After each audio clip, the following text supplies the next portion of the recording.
Ha?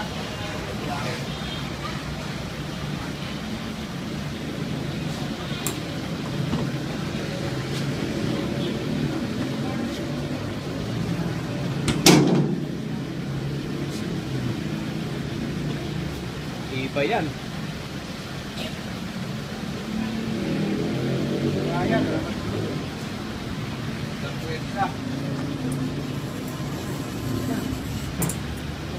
Dikit mo sa container isang braso, kuya.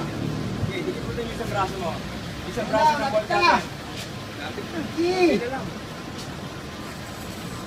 Yan na.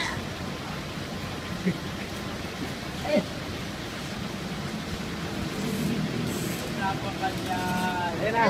Ayan na. Dahil. Ayan na.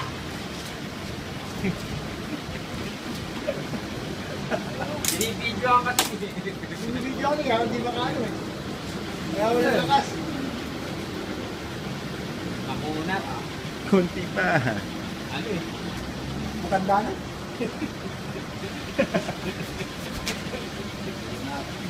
Makunat. Hindi na kaya ng ano. Hindi pare, malakang yan. Hindi, kung sinunod mo kasi ko, madadalian ka eh. Para yung puwersa mo, solid eh. Ay, kunti. Yung isang braso ng bolt cut, idikit mo sa container. Yan. Yan. Dikit mo, itukot mo sa kanya, itukot mo. Ang galing eh. Sana, durog na. Hindi ko mamaya may... Dikit mo. Ayaw kasi sumunod ni Kuya eh. Yan na! Kamay siya. Dikit mo. Tingnan mamaya dyan. Yan. Kung sinunod mo ko Kuya, tapos na kanina pa yan. Dikit mo sa salo. Yung isang ang braso ng bolt cutter, dikit mo sa container, tapos ito isa patulak. Tama sa ano eh. Oh. Wala, Vic. Ikaw na, ikaw na.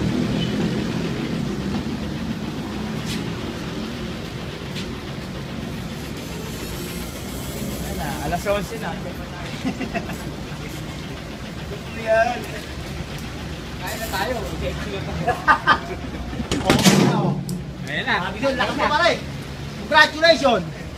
Makabot yung buwan sa inyo, yung lahat na nadurog.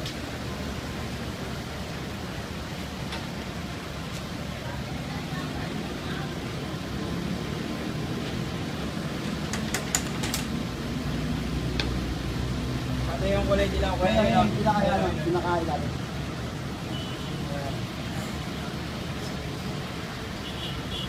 Yan, basta mo, saka mo yan.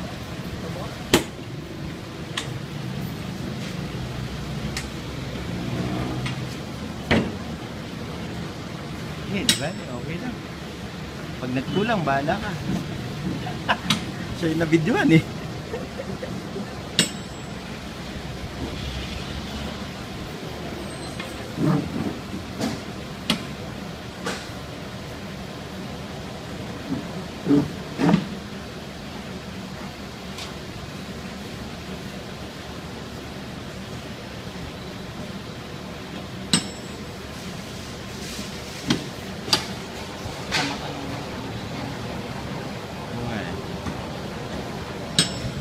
Yan, tama yan.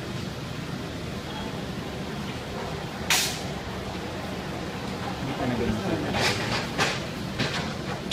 Ikaw na kami. Nahihirapan ako sa mga nagawa na ito. Tagal na nagpupunta ang container, di pa alam paano yung diskarte na.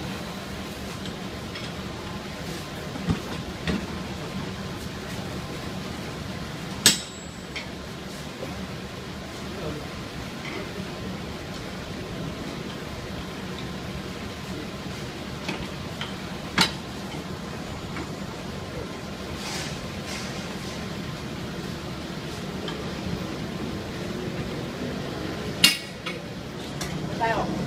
Yan, dalawa, tatlo. Basta tungkundang.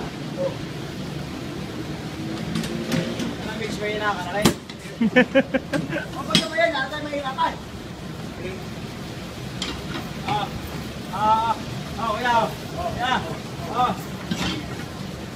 Suksok mo din sa pinaka...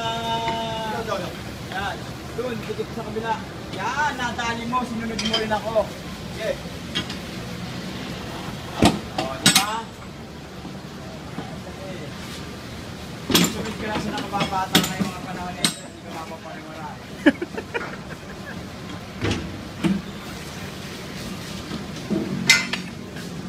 Hindi mo mababol ka, tingnan ko.